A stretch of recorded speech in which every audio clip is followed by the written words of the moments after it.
Le mystère du fouilleur de poubelles. Le vent d'automne mordait le visage d'Ernest Leblanc.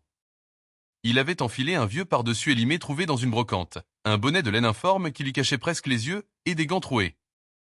Son propre reflet dans la vitrine de la pâtisserie d'en face le fit sourire intérieurement. Il était méconnaissable, un clochard parmi d'autres, à l'exception peut-être de la propreté relative de ses chaussures. Il s'activa autour des poubelles vertes alignées devant sa banque, la banque Leblanc Frères, sur la rue de Rivoli. Son butin n'était pas l'argent, évidemment. Il cherchait des indices, des reliquats de vie, des fragments d'histoire jetés à la hâte. Un mégot écrasé, une facture froissée, un ticket de métro déchiré. Ces objets, insignifiants pour la plupart, pouvaient parfois révéler des vérités cachées, des négligences impardonnables. Aujourd'hui, il espérait dénicher quelque chose en lien avec les récents remous internes, les murmures de malversation qui lui parvenaient de ses employés. Il sortit une boîte à pizza à moitié vide, l'inspecta attentivement avant de la rejeter avec un haussement d'épaule. Trop de sauce tomate, trop peu d'informations. Puis, il dénicha un prospectus pour un spectacle de cabaret, une feuille de papier sur laquelle quelqu'un avait griffonné une liste de courses et un emballage de chewing-gum mâchouillé. Rien de probant. De l'autre côté de la rue, Gérard Dubois, planté devant la vitrine d'un magasin d'optique, observait la scène avec suspicion. L'homme lui paraissait étrange. Il n'avait pas l'allure d'un vrai SDF. Il y avait quelque chose de méthodique, de presque professionnel, dans sa façon de fouiller les ordures. Dubois avait l'œil pour repérer les faux-semblants. Il avait passé les 5 dernières années à arrêter des pickpockets dans le métro, et il avait appris à lire les gens comme des livres ouverts. Ou du moins, c'est ce qu'il pensait. Le vent se leva, soulevant des feuilles mortes et des papiers gras. Ernest se pencha pour ramasser un petit morceau de carton déchiré. Il y avait un nom écrit dessus, Isabelle. Rien de plus. Il le glissa dans la poche de son par-dessus. Peut-être une piste, peut-être une coïncidence. Son téléphone sonna. C'était son supérieur, l'inspecteur Leclerc. Dubois, vous êtes toujours en planque devant la banque Leblanc? Oui, inspecteur. Tout est calme pour l'instant. Soyez vigilant. On a reçu une information anonyme concernant une possible tentative d'escroquerie. Quelqu'un pourrait essayer de transférer des fonds illégalement. Redoublez de prudence. Et n'hésitez pas à intervenir si vous voyez quelque chose de suspect. Bien reçu, inspecteur. Dubois raccrocha, son regard se posant à nouveau sur l'homme qui fouillait les poubelles. L'information de Leclerc lui revenait en mémoire. Une tentative d'escroquerie, devant la banque Leblanc, et cet individu louche. Dubois traversa la rue, son pas rapide et déterminé. Il s'approcha d'Ernest, sa main se posant instinctivement sur la crosse de son arme. « Bonjour, monsieur. » « Police. » Ernest se redressa lentement, son visage caché sous le bonnet. Il releva les yeux vers Dubois, un sourire énigmatique se dessinant sur ses lèvres. « Puis-je vous aider, agent ?» Sa voix était rauque, déformée par une intention de dissimulation. « Votre identité, s'il vous plaît. Et expliquez-moi ce que vous faites ici. » Ernest fouilla dans les poches de son par-dessus, en sortant un trousseau de clés rouillées et un vieux mouchoir sale. « Je cherche des choses, agent. Des trésors perdus. Des fragments de vie. » Dubois fronça les sourcils. « Des trésors? Dans une poubelle? La beauté se trouve parfois là où on ne l'attend pas, agent. » Ernest sortit de sa poche un bouchon de champagne usagé. « Regardez, par exemple. Un souvenir de fête. De joie. Jeté à la poubelle comme un vulgaire déchet. N'est-ce pas tragique? » Dubois commençait à perdre patience. « Assez de poésie, monsieur. Votre identité, s'il vous plaît. » À ce moment précis, une jeune femme sortit de la banque. Elle portait un tailleur gris impeccable et un attaché-caisse en cuir. Elle s'arrêta net en voyant Dubois et Ernest, un mélange de surprise et d'inquiétude se lisant sur son visage. « Monsieur Leblanc? Tout va bien ?» Dubois se retourna, interloqué. « Monsieur Leblanc ?» L'homme sale et débraillé qui l'interrogeait était. Ernest retira son bonnet, révélant son visage. Il sourit à la jeune femme, puis reporta son regard vers Dubois, un amusement malicieux dans les yeux. « Agent, je vous présente mademoiselle Dubois, ma secrétaire. »« Et oui, agent, je suis Ernest Leblanc. » propriétaire de cette banque. L'arrestation injuste. La main gantée de cuir agrippa l'épaule d'Ernest avec une force surprenante.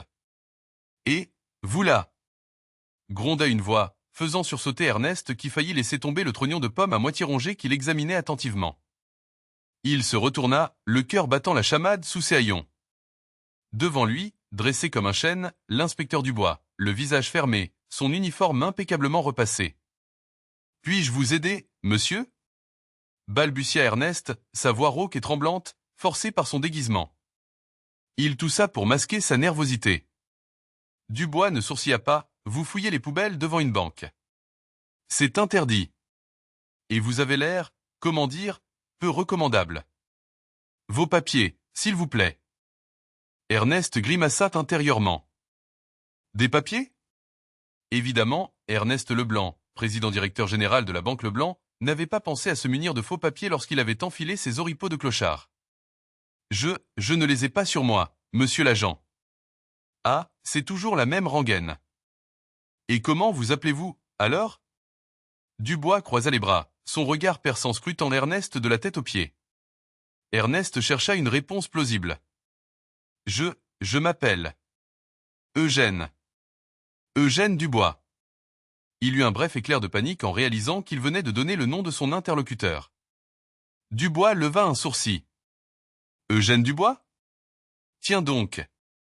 Et vous n'auriez pas oublié de me préciser que vous êtes mon frère jumeau, par hasard? Il y avait une lueur d'amusement dans ses yeux, mais Ernest sentait bien que la plaisanterie avait ses limites. Non, non, bien sûr que non. C'est un nom de famille, très commun, vous savez. Ernest essuya une goutte de sueur qui perlait sur son front crasseux. Et votre adresse, Eugène Dubois? Ernest hésita. Dire qu'il habitait au 12 avenue des Lilas, dans son somptueux hôtel particulier, serait une erreur monumentale. J'habite, un peu partout, vous comprenez. Je suis voyageur. Dubois soupira, visiblement exaspéré. Écoutez, je n'ai pas toute la journée. On va aller faire un tour au poste pour vérifier votre identité. J'ai comme l'impression que vous me racontez des salades. Mais enfin, monsieur l'agent, je n'ai rien fait de mal. Je cherchais juste. Il chercha une excuse crédible. Des pièces de monnaie pour manger. Chercher des pièces dans les poubelles ne vous autorise pas à troubler l'ordre public. Et puis, on dirait que vous êtes à la recherche de quelque chose de précis. Alors, je vous suis. Dubois fit signe à un autre agent, posté un peu plus loin, de se rapprocher. La panique monta d'un cran chez Ernest. Il ne pouvait pas se permettre d'être emmené au poste. Imaginez le scandale. Le PDG de la Banque Leblanc arrêté pour vagabondage. Ses ennemis se régaleraient. Je vous en prie, monsieur l'agent, soyez raisonnable. Je peux vous expliquer. Assez. Dubois le coupa sèchement. Vous allez me suivre sans faire d'histoire. Jules, mettez-lui les menottes. Ernest sentit le métal froid des menottes se refermer autour de ses poignets. Le choc était total. Mais c'est une erreur.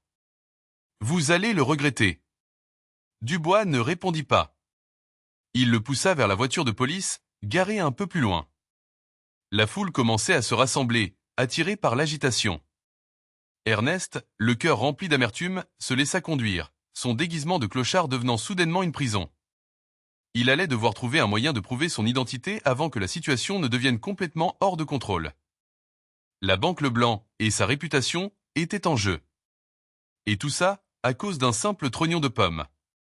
Derrière les barreaux. Debout, l'octeux. Pas question de passer la nuit à trifouiller nos ordures et gronda l'inspecteur Dubois, agrippant Ernest Leblanc par le bras. Les menottes, bien que serrées, offraient presque une distraction face à cette humiliation crue. Ernest se laissa entraîner, le tissu râpé de ses haillons susurrant à chaque mouvement. L'antre du commissariat empestait le café rance et le tabac froid. Sous l'éclairage criard des néons, un bureau croulant sous les paperasses accueillit leur arrivée. Deux agents, l'ennui peint sur leurs traits, levèrent à peine les yeux. Encore un? On dirait une procession de miséreux fuyant le froid et lâcha l'un, un colosse à la moustache envahissante. Dubois le rabroie d'un coup de coude. Celui-ci fricotait avec les poubelles devant la Banque Leblanc. Prit la main dans le sac. La Banque Leblanc? Il cherchait le cours des actions en chute libre, il raya l'autre, un jeune homme au visage grêlé d'acné. Planté au milieu de la pièce, Ernest se sentait comme un insecte épinglé. Écoutez, messieurs, et commença-t-il, la voix éraillée, hélas, et il y a méprise. Je peux m'expliquer. Un rire moqueur fusa du jeune agent. Ah oui, la chansonnette. On les connaît toutes. Prince déchu, savant incompris, astronaute en mission. Allez, raconte-nous ta version. Dubois, plus prosaïque, le dirigea vers une chaise bancale. Assieds-toi. On va voir ce que tu as à raconter. L'interrogatoire débuta. Nom, domicile, profession. À chaque question, Ernest hésitait. Dévoiler sa véritable identité serait une folie, mais mentir ne ferait qu'aggraver son cas. Je m'appelle Ernest et finit-il par murmurer, éludant son patronyme. Ernest quoi? Tu n'as pas de nom de famille, Ernest? Sorti d'une benne à ordures, peut-être, y persifla le jeune policier. La tension montait d'un cran. Sous le regard dédaigneux des hommes en uniforme, Ernest se sentait dépouillé. Il devait trouver une échappatoire, au plus vite. Je suis quelqu'un d'important et lança-t-il finalement, dans un dernier sursaut de fierté. Un silence glaçant, puis un éclat de rire général. Le jeune agent se tordait, les yeux embués de larmes. Même Dubois esquissait un rictus ironique. Ah, ça c'est du nouveau. Important comment? Roi des clébards? Ministre du recyclage? Un bouillonnement de colère monta en Ernest. Comment pouvait-il être aussi borné? Il était Ernest Leblanc, celui qui avait façonné la ville, celui qui payait leur salaire. Je suis un homme d'affaires et insista-t-il. Un homme d'affaires influe. Ah bon? Dans quel secteur? La récupération de ferraille? Le négoce de vieux papier? Ernest se retint de répondre, conscient que chaque parole l'enfonçait un peu plus. Il devait changer de stratégie. Écoutez, je peux prouver qui je suis, et dit-il, tentant un ton plus posé. J'ai une carte de crédit dans ma poche. Elle est au nom de... Il se stoppa net, frappé par l'absurdité de la situation. Une carte de crédit au nom d'Ernest Leblanc dans la poche d'un vagabond? Pure folie. Vas-y, montre-nous ça, et intima Dubois, avec un sourire carnassier. On va bien rigoler. D'une main tremblante, Ernest fouilla sa poche. Il en sortit une carte de bibliothèque, au nom de Jean-Pierre Dubois, ornée d'une photo le montrant jeune, souriant, à des années-lumière de l'inspecteur fatigué qui le toisait avec méfiance. Le visage de Dubois se contracta. Où as-tu trouvé ça? Ernest balbutia, incapable d'échafauder une explication. Je ne sais pas, elle était là. Un nouveau rire sarcastique éclata. Oh, ça devient croustillant. Il pique les cartes des flics maintenant. Dubois se pencha, son visage menaçant à quelques centimètres du sien. Tu vas me dire la vérité, clochard. Qui es-tu et pourquoi tu fouillais les poubelles devant ma banque? Le regard d'Ernest croisa celui de l'inspecteur, le désespoir l'envahissant. Il était pris au piège. Je ne peux pas vous le dire, et murmura-t-il.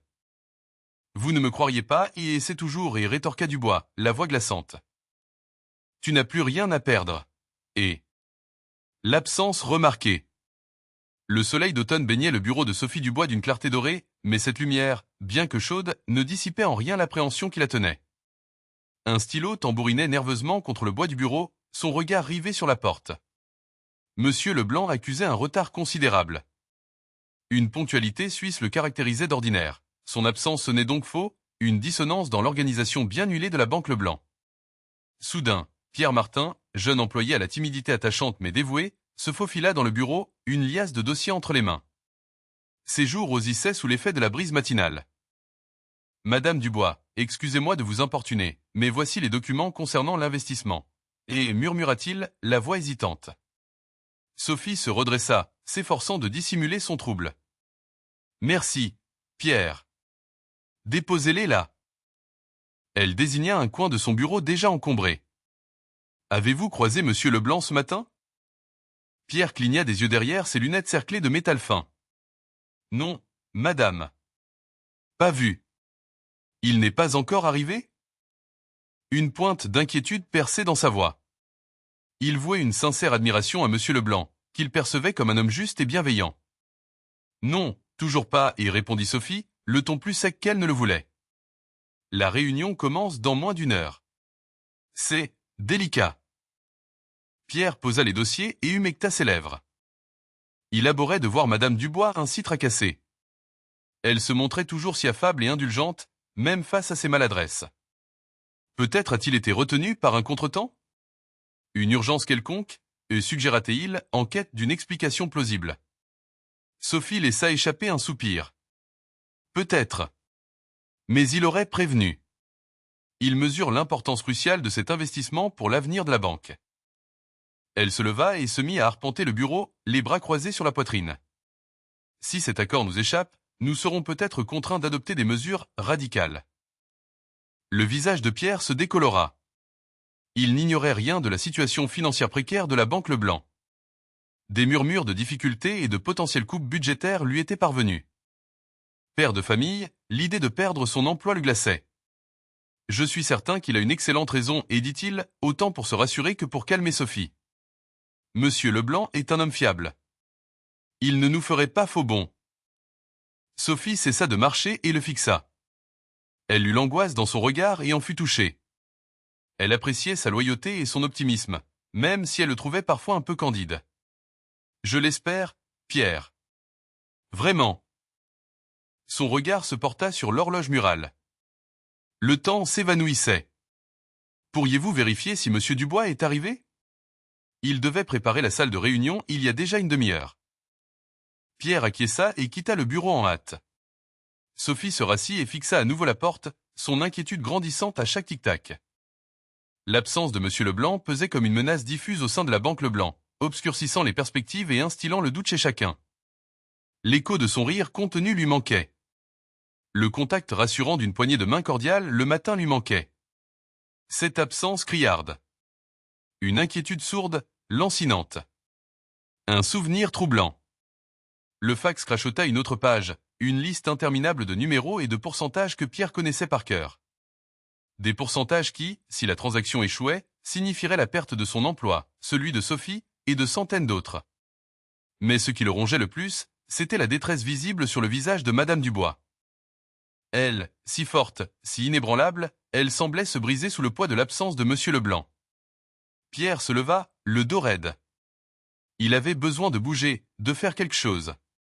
Il se dirigea vers la fenêtre, observant le balai incessant des voitures et des passants. Le ciel grisâtre de l'automne accentuait l'atmosphère morose qui régnait dans la pièce.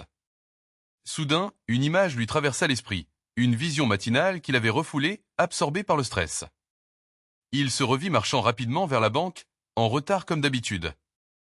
Et cet homme, un vieil homme, sale, hirsute, fouillant dans une poubelle juste devant le café d'en face. Son regard, perdu, implorant presque.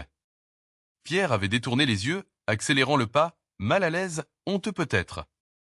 Un frisson le parcourut. Il ne se souvenait pas d'avoir jamais vu un sans-abri aussi près de la banque. D'habitude, il se tenait plus loin, à l'écart, invisible. Celui-ci, il y avait quelque chose d'étrange dans son regard, une sorte de désespoir silencieux qui l'avait interpellé malgré lui. La culpabilité le saisit. Il aurait dû lui donner une pièce, au moins lui adresser un mot. Il avait préféré l'ignorer, comme si sa misère pouvait être contagieuse. Maintenant, cette image le hantait. Il se demanda ce qu'était devenu cet homme. Avait-il trouvé quelque chose à manger? Était-il toujours là, grelottant dans le froid? L'angoisse de la situation de la banque se mêla à ce remords lancinant. Il se sentait impuissant, coincé entre la froide réalité des chiffres et cette image poignante de détresse humaine. Les deux, paradoxalement, semblaient liés. L'avenir incertain de la banque, la peur du chômage, le spectre de la pauvreté, tout cela résonnait avec la vision de cet homme à la rue. Il faut que je fasse quelque chose, et murmura Pierre, plus à lui-même qu'à quiconque. Rester assis là, attendre que le sort s'abatte sur eux, était insupportable. Il ne pouvait pas changer la situation de la banque à lui seul, mais peut-être, juste peut-être, pouvait-il apaiser sa conscience. Une idée, audacieuse et improbable, commença à germer dans son esprit. Et si cet homme était lié à l'absence de Monsieur Leblanc? C'était absurde, il le savait. Une pure coïncidence, probablement. Mais il ne pouvait pas ignorer cette intuition tenace. Il repensa à l'arrestation mentionnée par la concierge, Madame Dubois. Un vagabond arrêté pour trouble à l'ordre public. Le timing était troublant. Il prit sa veste. « Je vais faire une course » et lança-t-il à Sophie, sans la regarder. « Où vas-tu, Pierre ?»« On a besoin de toi ici » y répondit-elle, les yeux rougis. « Je reviens vite. »« C'est important. » Il quitta le bureau précipitamment, laissant Sophie perplexe et inquiète. Dehors, l'air frais lui fouetta le visage. Il inspira profondément, essayant de se calmer. Sa destination, le commissariat de police le plus proche. Il allait vérifier si le sans-abri arrêté ressemblait à l'homme qu'il avait vu ce matin. C'était une chance infime, une aiguille dans une botte de foin. Mais il devait essayer. Il devait savoir. Et peut-être, juste peut-être, pourrait-il faire quelque chose pour aider cet homme. Et en aidant cet homme, il pourrait, sans le savoir, aider la banque. L'idée était folle, mais l'espoir, même le plus ténu, était préférable au désespoir. La reconnaissance surprenante. La salle d'attente du commissariat sentait l'eau de Javel et la résignation. Pierre, les mains moites, serrait nerveusement sa sacoche. Il avait hésité avant de venir, se sentant ridicule. Mais l'image de Madame Dubois, le visage marqué par l'inquiétude et le spectre de la faillite planant sur la banque, l'avait poussé à franchir le pas. Il balaya la pièce du regard, espérant un signe, une confirmation de son intuition folle. Des visages fatigués, des regards éteints. Rien. Il s'apprêtait à faire demi-tour, rongé par la honte d'avoir même imaginé une telle chose, quand il l'aperçut. Assis sur un banc, dos à lui, un homme à la silhouette frêle et aux cheveux grisonnants, portait les mêmes vêtements crasseux que le clochard qu'il avait croisé le matin. Il reconnut le trou béant au coude de la veste élimée, la saleté incrustée sous les ongles. Une décharge électrique le parcourut. Impossible. Et pourtant, son cœur battait la chamade. Il s'approcha prudemment, le pas hésitant. L'homme tourna légèrement la tête, et Pierre suffoqua. Sous la barbe mal taillée, les traits tirés par la fatigue et la crasse, il reconnut, malgré tout, les yeux perçants et l'arrogance innée de Monsieur Ernest Leblanc. « Monsieur !» Monsieur Leblanc, et murmura Pierre, la voix étranglée par l'incrédulité.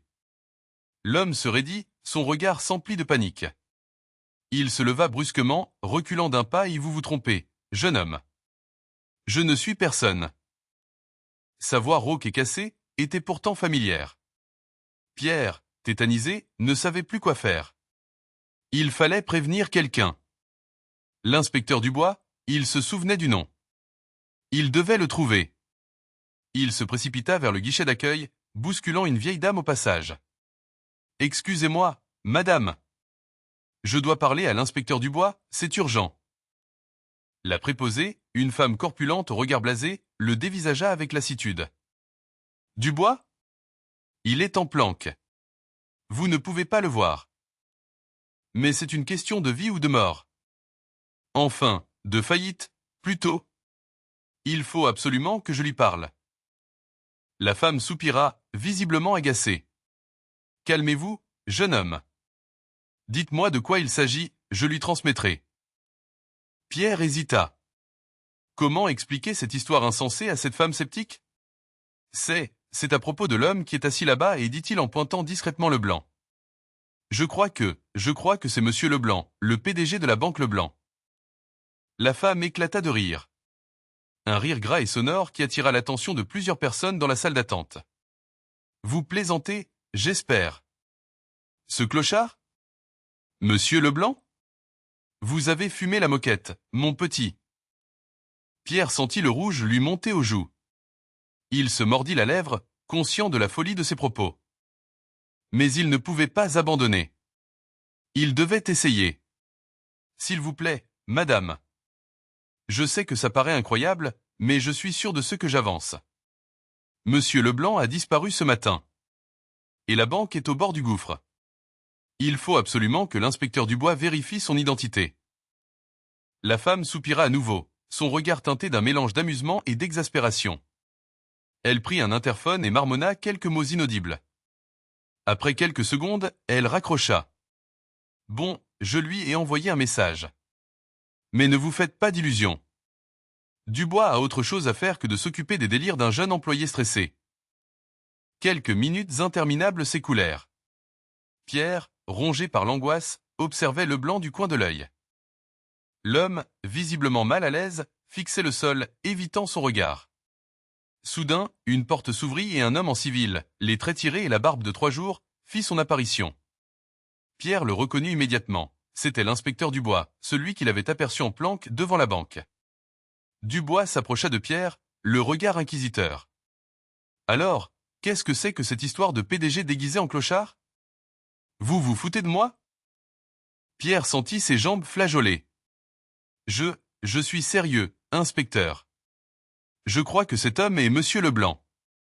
Il faut vérifier. » Dubois jeta un regard méprisant à Leblanc, qui se recroquevillait sur son banc. « Vous croyez vraiment que le patron d'une banque se baladerait dans cet état ? Vous êtes complètement cinglé, mon gars. » Il se tourna vers la femme de l'accueil. « Marie-Thérèse, vous perdez votre temps avec ce type. J'ai des choses plus importantes à faire. » Il fit volte-face pour repartir, mais Pierre, désespéré, l'attrapa par le bras. « S'il vous plaît, inspecteur. Juste une vérification. Si je me trompe, je vous fiche la paix. Mais si j'ai raison, vous pourriez sauver la banque. » Dubois se dégagea brutalement. « Écoutez, jeune homme, je n'ai pas de temps à perdre avec vos fantasmes. Occupez-vous de votre boulot et laissez la police faire le sien. » Il lui lança un dernier regard noir, puis disparut derrière la porte. Pierre. Un coup de téléphone explosif. L'ombre du crépuscule s'étirait sur la façade sévère de la banque Leblanc. Garé en face, dans sa voiture discrète, Gérard Dubois malaxait nerveusement un chewing-gum. Son regard aiguisé, impatient, ne quittait pas l'entrée. Une attente kafkaïenne, bien plus urgente. Déjà 2 expressos et une barre chocolatée engloutie, et l'impatience le rongeait. Leblanc, ou du moins, le misérable sosie de Leblanc, restait immobile, recroquevillé contre le mur. Il semblait fusionner avec le décor urbain, une verrue pitoyable et inoffensive. La sonnerie stridente de son portable le fit tressaillir. Il répondit, exaspéré, reconnaissant le numéro de Sophie. « Gérard, enfin ! Où diable es-tu ? J'appelle depuis une éternité. » Sa voix perçante, hystérique, lui lacéra les tympans. « Sophie, du calme. Je suis en observation. Je ne peux pas m'étendre. »« En observation ? Pourquoi faire, bon sang ? Monsieur Leblanc reste introuvable. La banque est au bord du précipice, tu saisis ça ? Madame Dubois est au bord de la crise de nerfs et la moitié du personnel menace de claquer la porte demain matin. Et toi, tu es en planque ? » Le ton montait, menaçant l'explosion. Gérard soupira, se massant les tempes. « Je te dis que je suis une piste. Cela pourrait éclairer la disparition de Leblanc. » Il hésita, puis confia. « J'ai interpellé un sans-abri ce matin. Il lui ressemble comme 2 gouttes d'eau. » Un silence lourd suivi, ponctué par la respiration saccadée de Sophie. « Un sans-abri ? Gérard, tu plaisantes ? Tu sacrifies la banque à un clochard qui évoque Leblanc ? Tu as perdu la tête. Sophie, écoute. Il y a anguille sous roche dans cette affaire. Il faut que je creuse. » Creuser quoi ? Ses poches ? Gérard, je te jure, si la banque se casse la figure, c'est fini entre nous. La menace, glaciale et tranchante, le frappa de plein fouet. Sophie était capable de tout. D'accord, d'accord. Respire. Je vais vérifier. Mais promets-moi de ménager Madame Dubois. Et essaie de gagner du temps, invente des nouvelles encourageantes, n'importe quoi. Encourageante ? Comment veux-tu que je l'encourage alors que son PDG s'est métamorphosé en SDF et que son mari joue les détectives avec le rebut de la société ? Sophie. Écoute, je n'ai pas le temps pour tes enfantillages. Va vérifier l'identité de ce vagabond, Gérard. Sur le champ. Et tu me tiens au courant. Pigé ? Pigé et articulatéil, défait. Bien. Et Gérard, ne me déçois pas. La communication se coupa, le laissant face au silence oppressant de la ligne. Il lâcha un juron contenu, projetant son chewing-gum à demi mâché dans le cendrier. Il savait qu'il n'avait d'autre choix que d'obtempérer. Sophie avait raison, il devait tirer cette affaire au clair. Mais au fond, il pressentait que cette histoire de clochard était une voie sans issue, une digression grotesque. Pourtant, il avait perçu la crainte dans le regard du vieil homme, cette flamme animale révélant quelque chose de plus profond. Il démarra en trombe, faisant hurler les pneus sur les pavés. La banque Leblanc s'éloigna rapidement dans le rétroviseur, remplacé par l'image persistante du vieil homme sale et silencieux. Il allait devoir se coltiner l'inspecteur Bérard et ses railleries habituelles. Et si, par un improbable concours de circonstances, ce misérable était réellement Leblanc? L'idée était si saugrenue qu'elle frôlait le ridicule. Presque. Car si c'était le cas, sa carrière, son couple, et peut-être même l'équilibre financier de la ville, risquaient de voler en poussière. La révélation. Dubois resta immobile, le café à moitié bu refroidissant dans sa main. La silhouette avachie, enfoncée dans le recoin sombre de la ruelle, continuait de fouiller dans une poubelle débordante. Le jour naissant peignait le ciel de teintes rosées et orangées, ironiquement magnifique au-dessus de cette scène de misère. Sophie allait le tuer. La ville entière allait le tuer. Il sentait déjà le regard désapprobateur de sa femme, la déception silencieuse de ses enfants. Tout ça pour un sosie miteux. Mais quelque chose, une obstination irrationnelle, le clouait sur place. Il finit son café d'un trait, le goût amer persistant sur sa langue. Il devait en avoir le cœur net. Il sortit de la voiture, une démarche lourde, presque résignée. Le froid mordant de l'aube lui pinça les joues. Plus il se rapprochait, plus la ressemblance devenait troublante. Les mêmes cheveux poivre et sel, le même profil anguleux, même sous la crasse. Monsieur Eddie Dubois, sa voix rauque, rompant le silence matinal. L'homme sursauta, ses yeux injectés de sang se fixèrent sur lui avec méfiance. L'odeur âcre de la rue, un mélange de nourriture avariée et de transpiration, lui agressa les narines. Police, et continua Dubois, montrant brièvement sa carte. Pourriez-vous vous identifier, s'il vous plaît? L'homme hésita, puis fouilla dans les profondeurs de ses vêtements crasseux. Un portefeuille usé, presque décomposé, apparut. Avec des doigts tremblants, il l'ouvrit et en sortit une carte d'identité. Dubois la prit, le cœur battant la chamade. La lumière blafarde de l'aube éclairait le nom, Ernest Leblanc. La photo, jaunie et floue, montrait un homme plus jeune, mais les traits étaient indéniablement les mêmes. L'adresse concordait avec celle du PDG de la banque. Dubois sentit le sol se dérober sous ses pieds. Le monde autour de lui sembla se figer. Les bruits de la ville, le vrombissement lointain des voitures, le cri d'un goéland s'estompèrent. Il fixa la carte, incapable de détacher son regard de la photo. C'était impossible. Absurde. Pourtant, la preuve était là, entre ses mains tremblantes. Il releva les yeux, croisant le regard méfiant et fatigué de l'homme. La vérité le frappa avec la force d'un coup de poing. Il avait arrêté Ernest Leblanc, le propriétaire de la banque Leblanc. L'homme dont la disparition avait déclenché une crise financière. L'homme que Sophie voulait retrouver à tout prix. Un rictus nerveux crispa ses lèvres. Comment avait-il pu être aussi aveugle? Comment n'avait-il pas reconnu son propre patron, même sous ce déguisement sordide?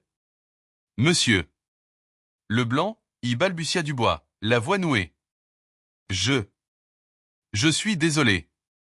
Il doit y avoir une erreur. Une terrible méprise. Il lui tendit la carte d'identité, ses doigts engourdis. Ernest Leblanc la reprit, un éclair de soulagement fugace dans les yeux. Inspecteur Dubois, et dit-il, sa voix rauque et cassée. Je suppose que vous avez des questions. Dubois se sentait ridicule, pathétique. Il avait traité cet homme comme un vulgaire clochard, l'avait embarqué au poste, l'avait fiché. Et maintenant, il devait s'excuser, se justifier, expliquer l'inexplicable. Monsieur Leblanc, je ne savais pas, et répéta Dubois, maladroitement. Je jure que si j'avais su.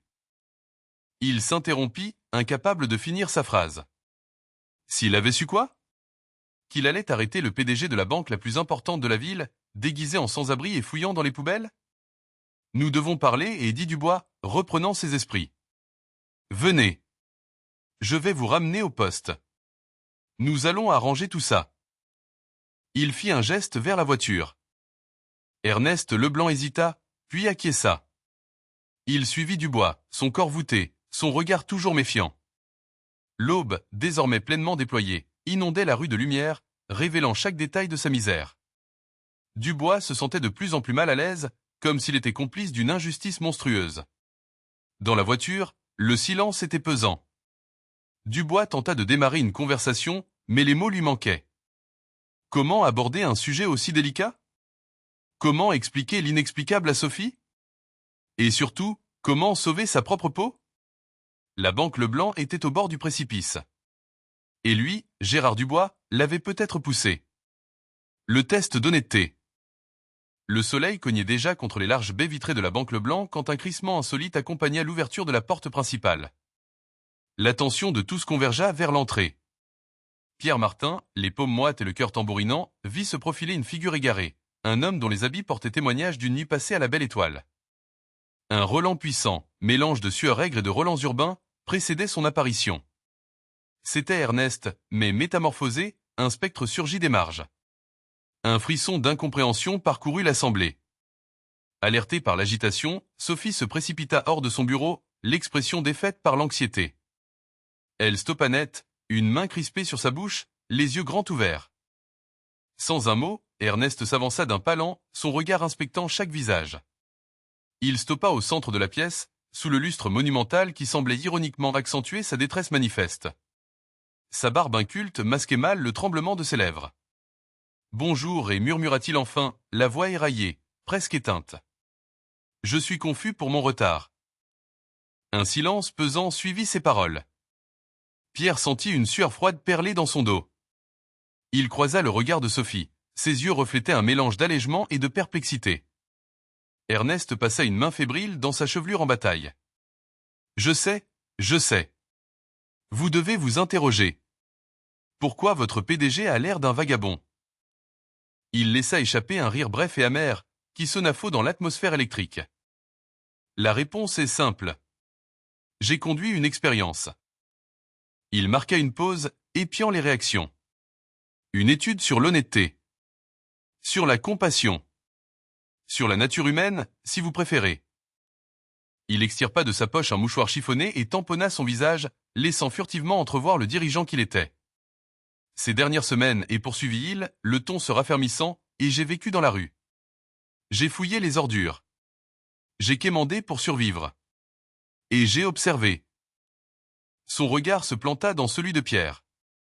J'ai noté qu'il détournait les yeux, qui affectait de m'ignorer. Qui me considérait comme un déchet. Et j'ai noté, aussi, ceux qui m'ont gratifié d'un sourire, d'une pièce, d'une parole amicale. Le rouge lui montait aux pommettes. Je voulais identifier qui, dans cette banque, se souciait réellement du prochain. Qui se souciait de quelque chose de plus que des bilans et des bénéfices. Il balaya la salle du regard. J'ai surpris des conversations, des confidences, des ambitions. J'ai décelé des occasions manquées, des injustices passées sous silence. Sophie s'approcha, hésitante. Ernest. Pourquoi? Pourquoi avoir fait cela?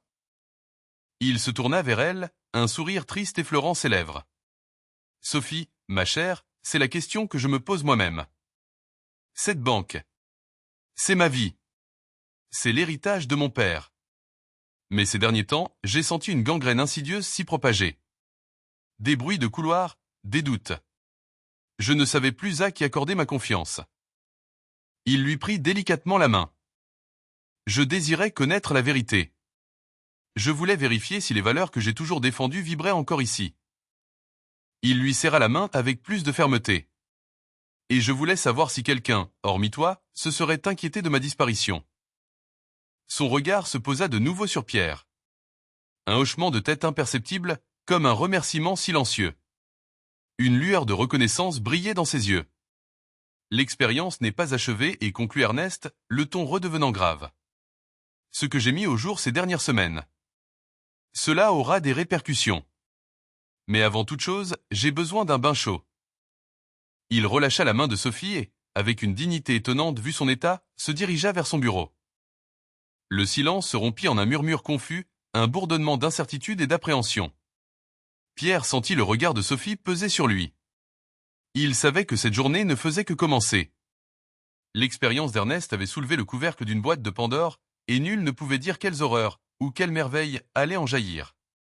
Une leçon d'humilité. Ernest Leblanc, vêtu de son costume impeccable qui jurait avec les cernes profonds sous ses yeux, se tenait devant le conseil d'administration. L'atmosphère était électrique, chargée de suspicion et d'incertitude. Les visages, habituellement lisses et confiants, portaient la marque de l'angoisse. L'aventure d'Ernest dans les bas-fonds avait mis à nu non seulement les failles de la banque, mais aussi celles de ses dirigeants. « Messieurs, et commença Ernest, sa voix étonnamment forte, et je comprends vos inquiétudes. La situation est délicate, je l'admets. Mais loin de la ruine que certains semblent anticiper, je vois une opportunité. » Il fit une pause, son regard balayant l'assemblée. « Je vais injecter des fonds personnels dans la banque. Une somme conséquente qui assurera sa stabilité et permettra de surmonter cette crise de confiance. » Un murmure parcourut la salle. L'espoir renaissait, timide mais présent. Cependant, et ajouta Ernest, levant un doigt, et il y a une condition. Le silence retomba, plus pesant que jamais. Inspecteur Dubois, et dit Ernest, se tournant vers l'homme qui se tenait à l'écart, l'air mal à l'aise, et votre zèle est admirable. Votre persévérance, louable. Mais votre jugement, disons qu'il pourrait bénéficier d'un certain affinement. Dubois, visiblement surpris d'être interpellé, redressa les épaules. Monsieur Leblanc, je ne comprends pas et je vous propose, inspecteur, un stage intensif de sensibilisation. Une immersion dans le monde que vous avez si promptement jugé. Vous passerez un mois au sein d'une association d'aide aux sans-abri. Vous partagerez leur quotidien, vous écouterez leurs histoires. Vous apprendrez, peut-être, à voir au-delà des apparences.